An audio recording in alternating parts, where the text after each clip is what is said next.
চলতি মাস জুড়ে সামাজিক যোগাযোগ মাধ্যমে বেশ আলোচনায় রয়েছেন অভিনেত্রী রুনা খান।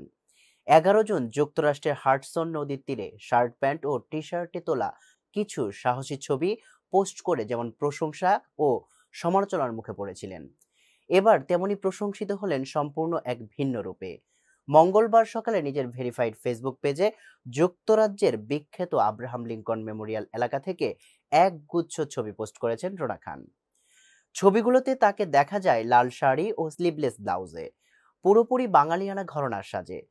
ছবির ক্যাপশনে হ্যাশট্যাগ দিয়ে তিনি জানান, এটি ছুটিতে পারিবারিক ট্যুরে মেকআপবিহীন ছবি।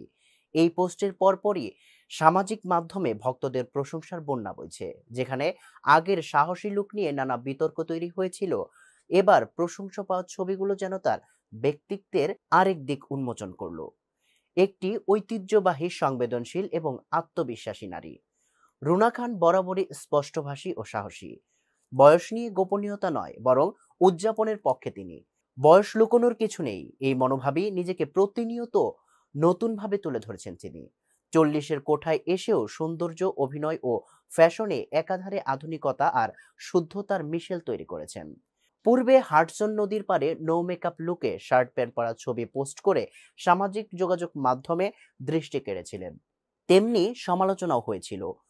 মন্তব্য অপশন বন্ধ থাকলেও অনেকে ছবিগুলো শেয়ার করে মতামত দিয়েছেন। কেউ কেউ প্রাসঙ্গিকভাবে স্বাধীনতার প্রতীক বলেও উল্লেখ করেছিলেন।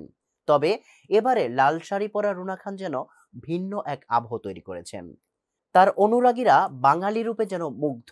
একজন মন্তব্য করেছেন, লাল শাড়িতে আপনি শুধু রুনা খান নন, আপনি যেন হাজারো বাঙালির প্রতিনিধি। এদিকে অভিনয়ের ময়দানেও রুনা খানের সমানভাবে সক্রিয়।